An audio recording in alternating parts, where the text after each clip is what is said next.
ERC1 class.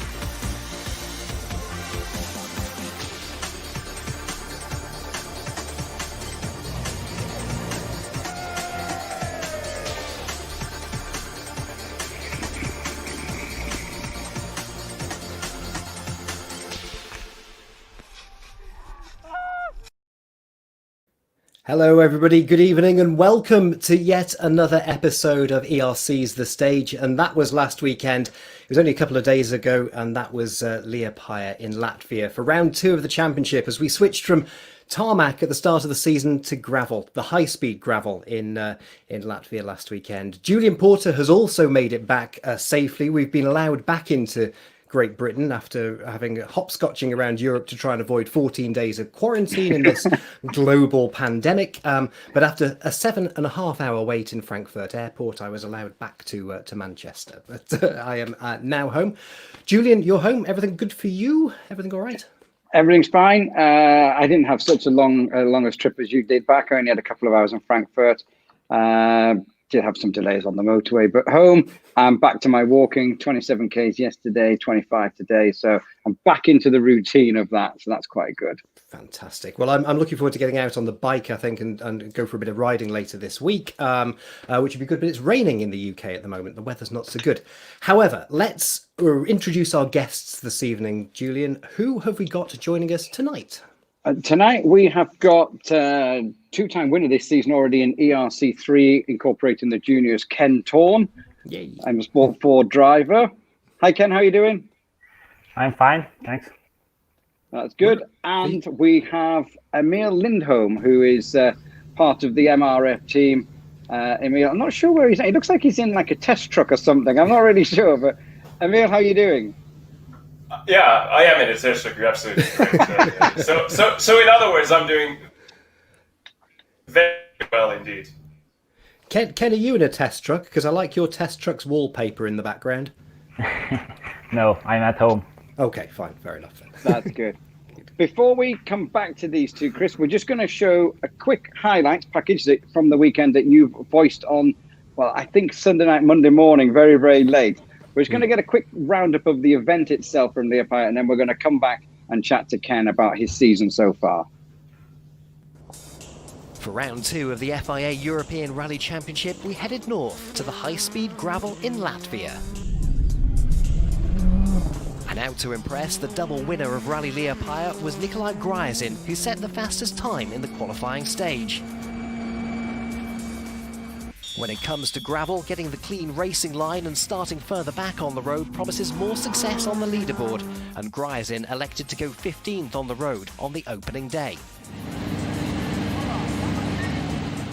Friday evening and the streets of Liepaja were taken over by the ERC crews as they sauntered around the beautiful city centre, taking in some of the sights on the Baltic coast. Day 1 and on to the real business, Saturday morning, and it was down to the action after a long drive north to Talsi. 4 stages on day number 1, and from the word go, it was 2019 Rally Liepaja winner Oliver Solberg who led from the start, despite a small stall on stage number 1.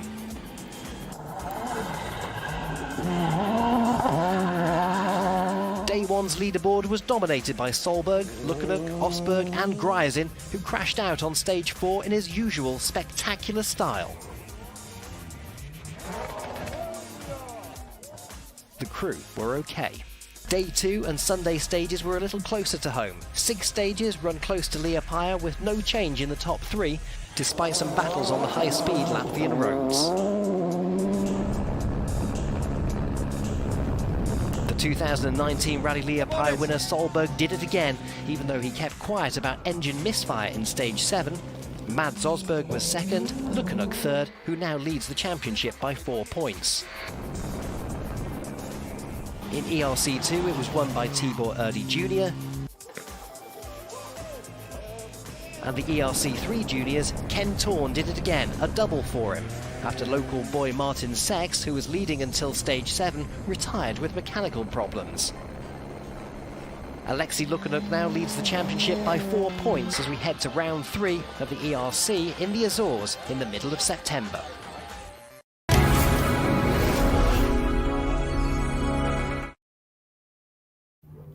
It's amazing what you can record in a hire car at 2 a.m. It's Is that what you did? Yeah. It was a late night on Sunday after the rally, and because of the COVID situations, we had to rearrange our flights back home quite rapidly. So we departed Liepaja very, very early in a late night on Sunday. But that was the weekend. That was Liepaja. What a weekend it was, and Ken, I suppose I just want to ask you very briefly. How do you feel winning it once again? You seem to be on song this season. Actually, we are a little bit surprised. We get a good speed and fight all the weekend with the home hero Martin Cesc. So, yeah, for sure, it's a good weekend for us. Okay, Ken. I was going to say, Ken, if we go back, obviously 2 rounds, 2 wins. If we go back to Rome, an event you won last year, but ERC3 is such a challenging event. Both events you've had massive fights, but the Rome one was particularly fraught as well. If we look at those 2 events we've had so far, just talk us through Rome a little bit. In Rome, we had a really nice fight with Pedro. But actually, the first day in Rome is something different than normal tarmac rallies. There is the very narrow and old tarmac with where is the everywhere is the places where you get the puncture. Like last year, we got it, but this year we avoid it. And the fight is really nice, and we enjoyed driving like that. When we have so tight to fights and you need to push over the limit all the time. Just want to ask you, Ken, you and Pedro were having a huge fight in Rome up to the final stage, and I was at the end of that stage, and you didn't want to wait around. You thought that Pedro had done it. You were adamant that you wanted to go back to service and admit defeat. But it was a massive surprise that Pedro crashed in the final stage, and we had to call you back in. And we've never ever put the Pirelli hats on any driver and co-driver at the end of the stage when they've been standing there and the car's been outside parked down the road. I mean, what was going through your mind at the time? Tell us more about that. Yeah, actually, it's surprised us because actually Pedro did really nice runs before that stage, and we did everything what we could. But I expect he coming faster than me, and he's really good driving in the stages. I don't expect he do something like that, but rally is it, and the speed was so high, and it's very easy to doing some mistakes and pay off, and Cool. That's good. Yeah. It was just amazing to call you back, and I was so glad you were there as well, because you were just about to pull off and drive down the road back down to Fuji. I was like, Ken, come back. You're like, what? But really good fun. Well, I mean, Latvia was a lot easier for you because as long as you cleared that final stage. But again, another huge fight. This time with, as you've already mentioned, with Martins. Do you enjoy those big fights, or would you like a nice, simple win? And how challenging was Latvia? Yeah, Latvia is really hard rally because the top speed is very high, and you drive very much time to top speed, and you need to be really carefully, don't do any stupid mistakes in the top speed corners. But I really like it to drive like that when you have really hard fights and you need to push really hard. I think then it's easier to drive, because after when we know the Martins retired, then I think the driving goes to a little bit harder for me, because I tried to avoid mistakes and maybe a little bit take back to the throttle, but it feels harder than before. Is it? Sorry, Julian, can I jump in there? Is it the Estonian way to wear down your opponent and cause them to do something crazy. Pedro in Rome crashed on the final stage. Martin Seix, you were putting maybe so much pressure on him that he came off the jump and landed a little bit heavy. Is that your style? Is it the Estonian way to think that and just wear them down slowly? I don't know. We just doing our thing and try to push like we can. And yeah, maybe it's put pressure on other competitors, but I don't know. Yeah, it's not our main goal, but maybe it's yeah, like it is. Yeah, scaring people into submission. Something I'm just going to briefly touch on is when you watch like the ERC1 cars, then ERC2, ERC3, a lot of or some spectators say, we've seen the big cars. It's only the little cars coming now. But when you're watching this footage, you guys are on the absolute limit. How much satisfaction do you get out of absolutely? You were quicker than most ERC2 cars all weekend. How satisfying is that?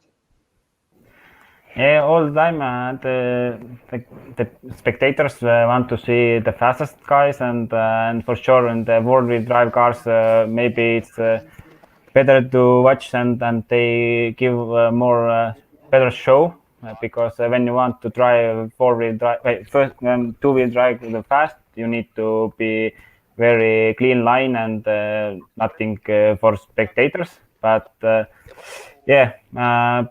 Our speed is actually okay when we try to.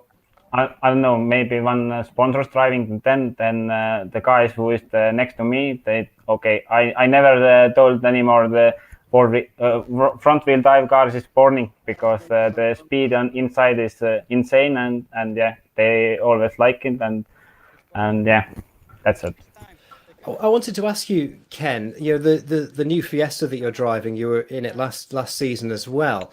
The new Fiesta, Martin Seix landed quite heavy coming off a jump. Is the Fiesta easy to control, to balance when you get it airborne, or is it a question of backing off before you hit the jump so the car lands a bit more planted? I suppose it's a nose heavy car anyway, but what's the secret of landing without cracking the radiator or anything else? Actually, it's still a front-wheel drive car, and yeah, it's I don't know. I think all front-wheel drive cars coming at the end in the front. But yeah, after the first loop, I saw the video when Martin's jump like that, and yeah, the second loop I feel okay. This time is. Speed is higher. I need to breath brake a little bit more, but it seems he didn't want to brake and beat us. But yeah, it's pay off this time for him. I just want one other question because I like getting all geeky and technical, Julian. If you're jumping a mountain bike or a motocross bike, you dab the brake in the air, front wheel or back brake to control the balance of the car. Does that work somehow on the Fiestas or two-wheel drive cars? If you just touch the brake if you're airborne, does that help sort of keep the car level? I think by the car you need to doing all before the takeoff because in the air you don't have nothing to do, just waiting to landing, and when you are too much to speed, so then yeah, hopefully I only hope and landing is soft. Okay, good. Right, very nice indeed. I was going to ask you one other thing. Wing mirrors. Julian, do you want to ask about the wing mirrors? I knew you were going to ask this. I've been waiting for this question on wing mirrors all night. You asked the question on wing mirrors. Go on. I did exactly the same. Obviously, Chris notices that the wing mirrors are folded in. And I actually went one step further when I was competing. I used to remove the driver's door mirror completely so I didn't knock it off and then fold the other one in. I think I know the reason, but wing mirrors folded in? Reasons? He doesn't need to look in the rear view mirror because he's going so fast. It's a hard question. I don't have a good answer. Make one up. That sounds good. But I noticed on some videos they're open, but most of them they're shut. As I said, I used to remove them on my car, Chris, like I've told you. And it was one, so I didn't knock them off because they're expensive. Two, because then at least it's maybe aerodynamic. But I think cars now, the mirrors are a bit more aerodynamic than what they were when I was driving. So I don't know, but so you don't knock them off. Yeah. Do you consciously keep the wing mirrors in, or when you leave service, do the engineers, do they push them in, or do you? No, actually, maybe then the chicane is so tight, I don't want to broke them, and because they are so expensive. So maybe that's the reason. Okay. We need to get Matt Check to do you a good deal on wing mirrors, I think. Oh dear. Right, Ken, we're going to come back to you shortly, but we're going to move across now to our other guests. So, but don't leave us, because we're going to come back to you about the preview to the next event. So just we're going to put you just to one side. You can have a drink, and we're going to bring in Emil. Oh no, we're going to do the newcomer. Yes. That's what we're going to do now. We've got a newcomer again. I was just shuffling my running order. I was thinking, right, what are we doing next? Newcomer, right. Yeah, we had this in our production meeting earlier on. Newcomer is next. Right. I've lost. Hi everybody, I'm Alberto Battistoli, ERC1 junior driver in 2020. I'm an Italian racing driver whose main occupation is to be a student right now. In fact, I study economics and management at the university, and that's my main job right now. My past in rallying was mainly related to historic cars. In fact, I raced with a Fiat 131, the Lancia Delta, and 037. And with those cars, I had my greatest achievement in rallying. My passion, in fact, was transmitted by my father, who was a former racing driver back in the 80s, and now is still successful, even if it's more than 70s this year, and he has still in the lead of the historic European Championship.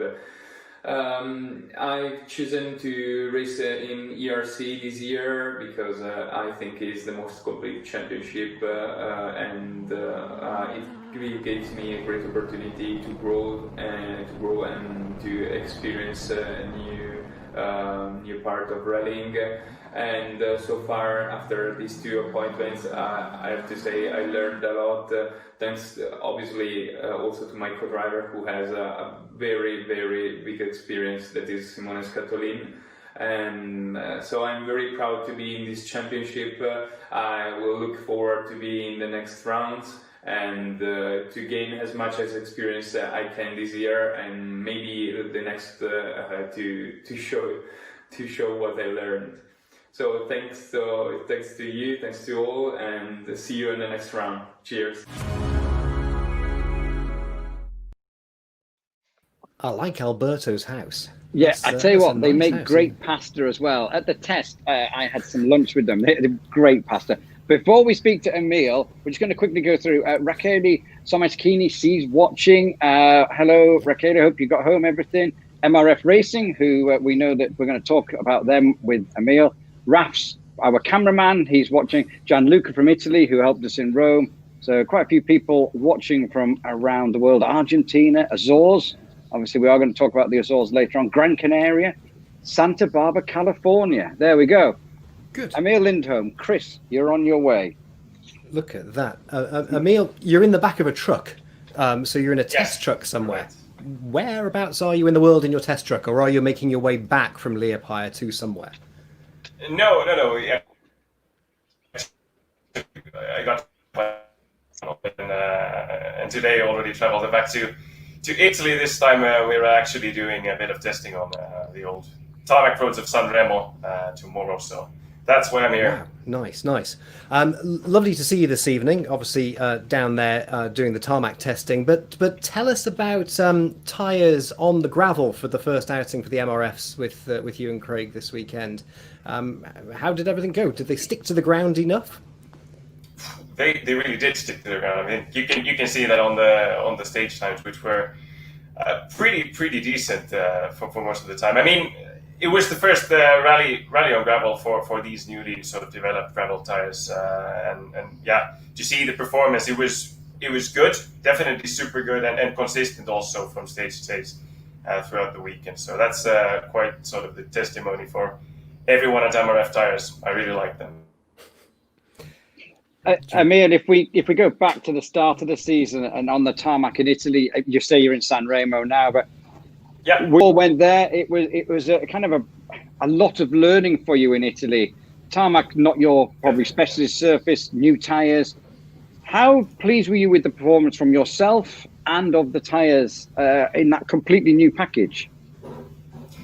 Yeah, there was really a lot of unknowns. Sorry, engineers coming in. Yeah, someone wasn't told. Yeah, so as said, there was a lot of unknowns in that rally for us. I mean, it was the first rally with MRF, of course. It was the first rally with Skoda on tarmac. It was the first ERC rally, so interesting one. For sure, and no, I'm definitely not a tarmac specialist, although I've done a fair bit of racing, I mean circuit racing in my life, so I've got some mileage on now rallying much different roads, so but okay, I mean we managed, first of all we finished, and some of the stage times I'd say on Saturday were better on the sort of narrower, twistier roads, and yeah, it wasn't easy, but this was again all about experience and to get mileage, both for us, but of course for the tire as well. And I think that we managed in Rome. Emil, you were road sweeping for Craig on Saturday, and he was road sweeping for you on Sunday. And we were talking about this in the Facebook on or our live on Saturday evening. Kind of 2-minute difference, one car ahead of you. Does it make a big difference to sweeping the gravel off the road, or is it just marginal? I mean, from one car to another, the difference is so marginal. I think. I mean, I don't think even that the driver may much, but it's a different story if there's 10 cars in between. Then the grip level changes a lot, and as well the ruts get wider. You can sort of choose your line more freely. So I mean that's already a big difference. Let's say beyond 5 cars for me at least feels like a big difference. Okay, I understand. Julian, next up. Well, no, I was just going to say, we're looking at pictures here from Latvia. You had an exciting weekend is probably one way of describing it. There was a couple of little moments along the way which potentially are in this VT. I haven't seen this video yet, but I at the end of every stage you came to, one stage you get bumper missing, grass coming out the front end and everything. How demanding was it as a rally? Because it's very, very fast, like Finland is where you're used to, not the big jumps. But how difficult is it to drive at that level of those speeds all the time?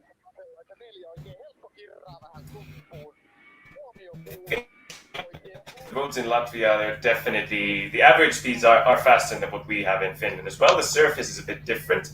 As well, some of the roads, like we can see here in the video, they're quite narrow in the end. So you're doing, in some places, flat out, nearly 200 kph.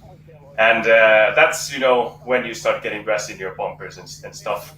So, yeah, it's different from Finland. Similar, but still there's like certain differences that make it a bit tricky. I could watch this footage all night because the Eurosport helicopter, it just looks like it's like 10 feet off the ground in places. Do you ever notice, you probably don't actually, but do you notice the helicopter tracking you sometimes? Do you think, okay, we're going to be on TV here, so we're just going to give it a bit more, we would call it beans in the UK? You do notice it, definitely. I mean, as you can see, especially in Rome on this one stage where we were going uphill, hairpin after hairpin. That was super cool as the heli was flying right beside us, sort of racing us uphill. So yeah, you do notice it, and maybe it gives sort of an extra motivation to push a bit more. Maybe just not maybe. Crash. Yep, oh, definitely not.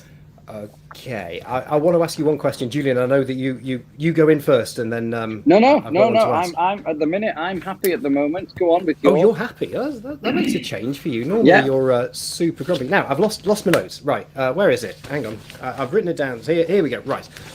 Here's his moment. Yeah, this is the moment. Now, I was trying to work this out the other night, very early.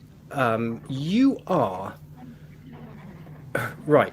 The cousin of two-time world. No, what's the relationship to Marcus Gronholm? That's probably the easiest way of doing it. Isn't it something like two-time cousin, brothers, uncles, sister, or something like that? He's my father's cousin. Father's cousin. So he's yes. So his children are sort of my second cousins. Of course, since we're from the same village, we're the same age. We basically went to school together with Niklas, and so the relation is definitely there. Okay, so is that the reason why you're doing what you're doing as a career? Probably yes. I mean, of course, Marcus and then my father also done rallying for 30 odd years or something. So, and it was. I mean, I've always wanted to do rally, but I was fortunate. I didn't sort of. There was no need to ask, like beg Papa that please can we go driving. There was always, you know a possibility. I know I'm so. So then, hopefully you can hear us. For why I'm doing this. Yep. Yeah, that's okay. It's just your internet connection from where you are in Italy. Wow, look at that helicopter there. That's pretty low, isn't it?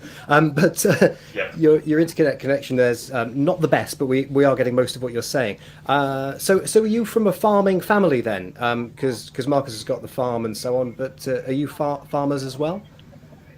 Actually, no. My father, Marcus, has got his farm, yes, and my father was born at the farm, but then he decided to sort of make his career in motorsports and also in other stuff after that. So no is the answer. I'm not from a farm.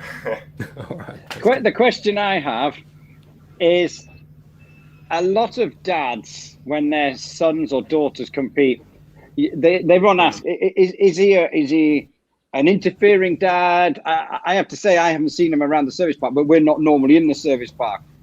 Does he come along? Does he get involved? Does he advise? He used to advise more, but I guess he's. I mean, I'm not a complete newcomer anymore, so I guess he has some trust in me at this point already, and he's not interfering too much. I mean, but of course, again, he's such an asset because every time I have a question, I have always someone I can ask and usually get quite a decent answer from. So we think a lot about strategy and tires and setup and stuff like this. And it's good to have someone to play around and discuss these ideas with. Good. Next up, what's your next plan for the rest of the season then? Azores, are you looking to that? Yeah, we're definitely going to Azores, and then there's going to be 2 days at least. And this is something we're still considering which rally this will exactly be then, but we will be back for 2 rounds. Azores, does it scare you? No, should it? Hopefully. Well, Sure. let's answer that question. You're not sure because you've not been there before. Let's answer that question in a couple of minutes, because what we're going to do is we're going to show you a video as we get our next guest on, who is from the Azores, a press officer from the Azores, and we're going to chat to Rui, and we're going to get both you and Ken back on just to kind of like look at and talk through some of the Azores. So let's just kind of like get a little bit of an insight to where we're going next with this video from the Azores.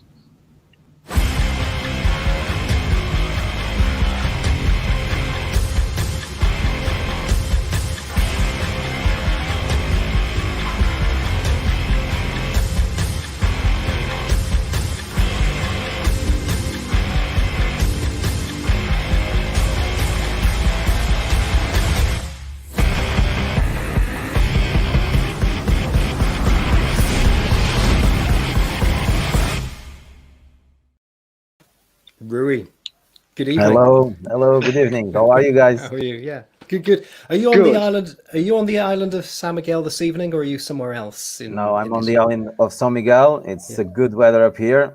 I know you guys are jealous because in London you already said that it was raining. In here, it's a completely sunny day, completely blue sky.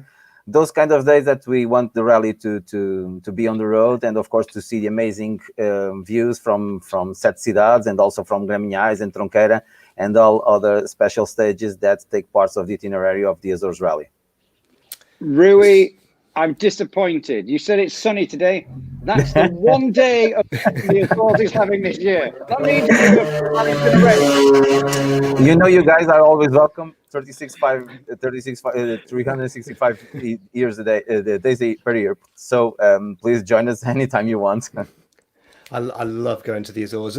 Rui, we were going to be the opening round of the season before this global pandemic kicked off. We were going to come and see you at the start, well, at the end of March. And, you know, you've been waiting patiently for us to come out to the islands to see you again. I mean, what's it been like with the coronavirus situation, you know, on the archipelago there? Have you had issues with this global pandemic? Yes, we had, unfortunately, yes. And of course, unfortunately, we have lost some people. Of course, the numbers are not equal as it happened in other countries, but the pandemic also made a completely mess around here. The islands were closed. We couldn't get any tourists from the outside. And of course, since the Azores lives as much as any other country from the tourism, of course, it had a nefast impact on the economy. And of course, everyone has stopped at least for 5 months. Things are going along and are getting again on the wheels, but of course, it is very hard for everyone just to get things straight. And of course, we're doing our best to have our Azores Rally by the middle of September. But as a matter of fact, we're struggling day by day with a lot of issues due to this pandemic state. Am I allowed to ask what issues are you struggling with? That was quite a leading answer. No, of course, the rally is ready since March. Of course, we have not a completely new rally, but things have changed quite a lot.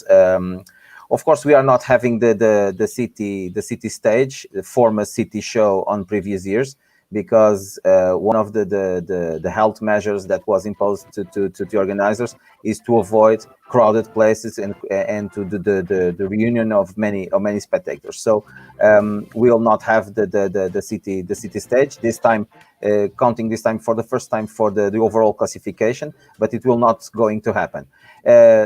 The next 2 days we're just changed a little bit things. The northeast sides of the island, Tronqueira and Gremilhais, will be held during Friday, and of course the amazing Sete Cidades and also Foteiras will be the backdrop scenario for the end of the rally, and they are going to be realized during Saturday.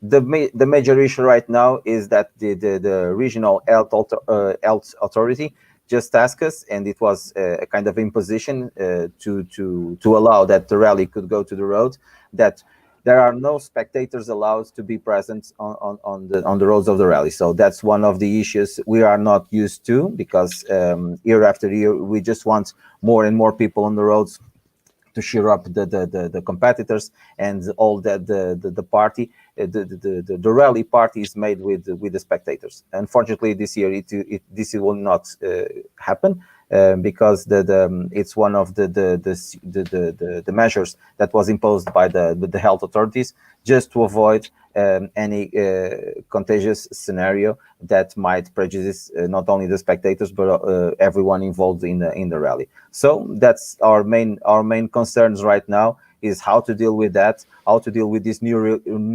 reality, and of course how to go ahead with the great event that is the Azores Rally, without having the spectators and with all the measures and the extra work that came along with this pandemic situation. For me, Chris has been to the Azores more times than I have, and you talk about tourism. You look at the photographs that are on the screen here. It is if there is any rally in the world that's picture perfect, it is this one, and particularly the final stage now, which is set as with the volcano.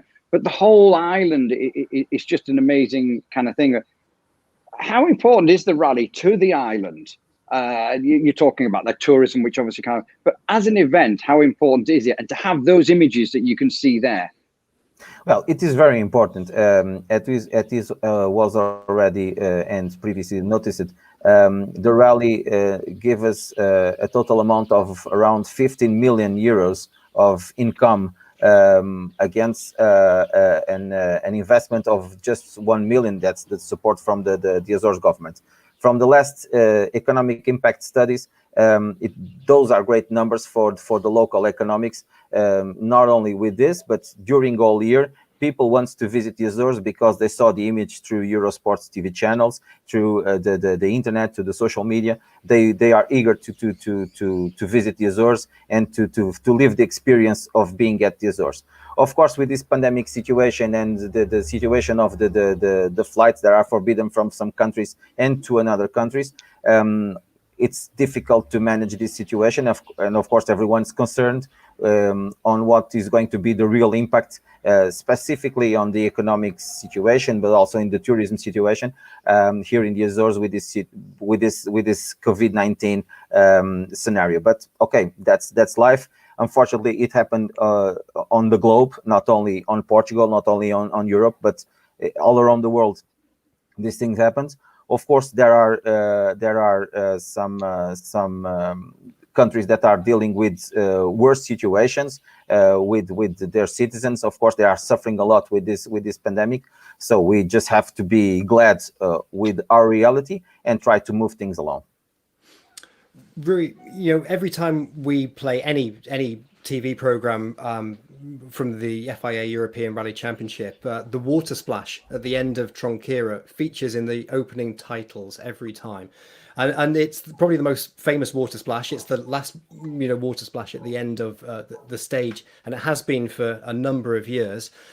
But now this year we're doing it the opposite way round. So we're going around the volcano on the final day, which is brilliant. Hopefully the weather's going to be, not like this, and it's going to be more like that, which would be good. So what's the reasoning for having the famous volcano stage as the last one? Okay, we want to change things a little because year after year, and since the Azores Rally integrates the ERC championship calendar, of course, we cannot create many new roads as we would like. We would like, of course, to have some more roads, some new roads, so we can create some more new challenges for the competitors that visit us here in the rally. But since that is not possible, of course, we want to present a different itinerary. And the only idea that came along without increasing the costs of realizing the rally was precisely to change the order of the special stages as they happen. So the idea was to bring Saturday to switch the special stages from Friday to Saturday, and of course the other way around. Just to bring the Saturday special stages to the Friday itinerary. So we think it will be a good change and a good challenge for the drivers, specifically for those who already have visited the Azores, because they have to adapt to this new reality. Of course, everyone already knows the special stages, the routes, and they are ready they just have to pick the itinerary card and turn them over, and that's okay. It's that thing, but okay, it's a new challenge for everyone. I think it will be interesting. Of course, with this sad reality that we cannot have any spectators on the special stages due to health security measures that was imposed by the health regional authority. Two questions, but you go first, Julian. Yeah. Well, I was just going to say we've got Ken and Emil now at the bottom. You've watched those rushes, those video clips. I think I'm right. You've never been there before, neither of you. What do you make of it now, Emil? You said, what did I need to be scared about? I wouldn't say I'm scared about it even now when I've seen the clip. But of course, it's a different rally, especially since, as we spoke already, I'm used to faster gravel rallies. So that will definitely be a tricky, different challenge. I mean, the volcano stage, yes, I saw, and the sort of earth banks so close and narrow. So yeah, it requires a lot of precision for sure, but I'll take it as a nice challenge. Ken, what about you?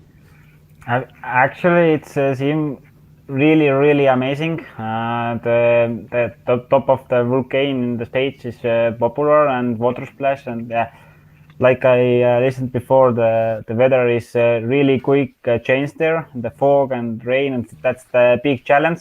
But I like a challenge. Rui, just one question from me, and I don't want to put you on the spot because Julian's going to shout at me for this one. Okay, so running the volcano stage as the last stage on the event, everyone loves it. It's on everybody's bucket list. Every driver that I've spoken to just loves that stage. It looks spectacular. What can I do to persuade you to run that stage in the opposite direction? So it started at the bottom and finished up at the hotel, the abandoned hotel up on the corner. Is that achievable? I think so. As a matter of fact, we can try almost anything. The only thing we can produce is money, real money. So that's we don't have a money printer, so that's the problem. Okay. Despite that, I think in future versions that's one real possibility, just to change to reverse the direction of Set Cidade stage. Of course, it will be difficult for drivers, specifically for those who not drive or four-wheel drive cars, because the last part of the stage, as you know as well, is always descending. Of course, if they have to climb that all of the way, I think those are the worst. Those are the worst parts of the special stage to do, because none of the others that are in the middle of the special stage are just as hard as that one. But okay, it's a possibility. This year, by the end of January, we just realized a local rally for a local trophy that used part of Set Cidade on the opposite way, just like you propose right now. So I think it could be a possibility. It will be a great change, of course. Everyone, this now it would be a great change, and everyone has to adapt their pace notes and of course their driving to almost a kind of a all new special stage. But I think it's possible. It's a good suggestion for future editions. Cool. Okay, 2021, we're going backwards. Final stage is the wrong way down. Okay, good deal. Probably. I don't know. I cannot speak on behalf of the clerk of the course, but okay, it's an idea. I'll pass them the suggestion. Thank you. I appreciate it. Right, I'm done. Carry on, Julian. I don't mind. That's it. I had a question. I've forgotten what it was. Oh man, I was going to write it down and I forgot, but never mind. So that's it. Mark, the producer, will be happy. We're underneath 45 minutes. We've got 40 seconds to go. We need to keep going. Great. For another 40 seconds, a bit more waffle. Ken Emil, do you want to add anything to it? Do you want to ask Rui why he's on? Anything specific about going to the Azores next time out? No. Well, that means we've done a good job because everyone's got all their questions answered. That's great. So, yeah, I think that's it. I'm just looking through. 13 seconds left to go. Well, I've got one thing. I note there's some comments. I'm all right for lunch because Alberto says I'm welcome to have lunch and pasta whenever I want. So I'm not sure what you're doing, Chris, but I'm okay. Thank you very much. So you'll have to go somewhere else. What do people say when you say, what are you having for lunch? It's you always used to get from M Sport, go faster pasta. We're going to have go faster pasta. And what tyres have you put on the car? Round and black ones. It's the usual stuff. So you're good for lunch, which is nice. I'm good for lunch. Yeah. I'm good for tonight. Emil, Rui, Ken, thank you very much for joining us. And Chris, thanks for filling up. Yeah, we'll see you guys all soon in the Azores in a few weeks' time. So stay safe and all that. So that is ERC's The Stage with, of course, Julian and myself this evening. Thank you guys for joining us tonight. We're going to, he says, trying to find a schedule to see what's happening. We're going to go on now. Look back at Oliver Solberg's performance over this last weekend as he won for the second year in a row in Rally Liepaja. He made history last year. He repeated it again this year. So let's look back at some VT footage from Solberg winning Liepaja. just a few days ago. We'll see you on the stage next time out. Good night. Bye.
Jump.